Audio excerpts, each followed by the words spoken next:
نظم ترانۂ ہندی اشعار 9 مشکل الفاظ کے معنی گلستان باغ غربت غریبی پربت پہاڑ ہمسایہ آسماں کا مراد بہت بلند سنتری پہرا دینے والا پاسباں چوکیدار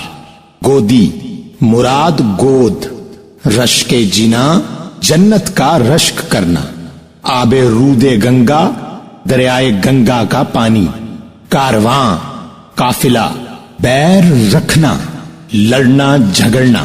یونان مصر روما ملکوں کے نام ہستی وجود دور زمان زمانے کی گردش محرم واقف کار درد نہاں چھپا ہوا دکھ سارے جہاں سے اچھا ہندوستان ہمارا ہم بلبلیں ہیں اس کی یہ گلستان ہمارا غربت میں ہوں اگر ہم رہتا ہے دل وطن میں سمجھو وہیں ہمیں بھی دل ہو جہاں ہمارا پربت وہ سب سے اونچا ہمسایہ آسماں کا وہ سنتری ہمارا وہ پاسباں ہمارا گودی میں کھیلتی ہیں اس کی ہزاروں ندیاں گلشن ہے جن کے دم سے رشک جنا ہمارا اے آب رود گنگا وہ دن ہے یاد تجھ کو اترا تیرے کنارے جب کارواں ہمارا مذہب نہیں سکھاتا آپس میں بیر رکھنا ہندی ہیں ہم وطن ہے ہندوستان ہمارا یونان و مصر و روما سب مٹ گئے جہاں سے اب تک مگر ہے باقی نام و نشاں ہمارا کچھ بات ہے کہ ہستی مٹتی نہیں ہماری صدیوں رہا ہے دشمن دور زماں ہمارا اقبال کوئی محرم اپنا نہیں جہاں میں معلوم کیا کسی کو درد نہاں ہمارا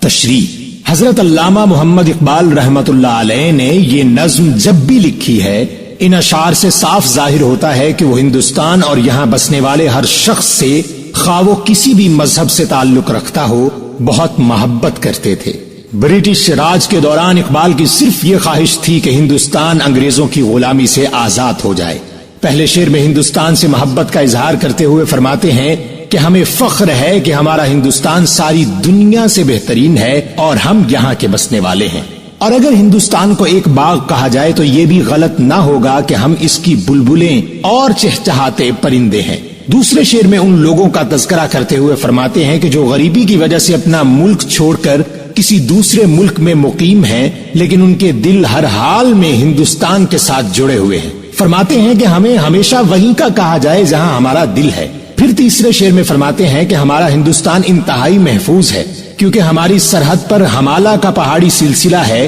جو آسمان کی بلندیوں کو چھو رہا ہے اور وہی پہاڑ ہیں جو ہماری حفاظت کر رہے ہیں اور پہرا دے رہے ہیں چوتھے شعر میں گویا ہوتے ہیں کہ ہندوستان کی سرزمین میں ایسے خوبصورت نظارے ہیں کہ بیان سے باہر ہے اس میں موجود ندیاں اور ان کا صاف پانی اپنی مثال آپ ہے جبکہ یہ سب نظارے اس قدر خوبصورت ہیں کہ جنت بھی ان پر رشک کرتی ہے پھر اقبال دریائے گنگا کے پانی سے مخاطب ہو کر پوچھتے ہیں کہ تجھے یاد ہے وہ وقت جب ہم ہندوستانیوں کا قافلہ تیرے کنارے پہنچا اور پھر یہیں کا مکین ہو گیا اور اگلے شعر میں محبت و یگانگت کی فضا قائم کرنے کے لیے فرماتے ہیں کہ مذہب کوئی بھی ہو کبھی بھی کسی کو لڑنا جھگڑنا نہیں سکھاتا بلکہ ہم ہندی ہیں ہم اس ملک میں بسنے والے سب ایک ہیں اور ہندوستان ہمارا وطن ہے اس کے علاوہ ہماری کوئی پہچان نہیں اور اگلے شعر میں دوسرے ممالک کی مثال دیتے ہوئے فرماتے ہیں کہ یونان یعنی گریک سے لے کر مصر اور روم کی سلطنتیں تک مٹ گئیں لیکن ہندوستان میں کچھ تو خاص بات ہے کہ آج بھی ہم قائم و دائم ہیں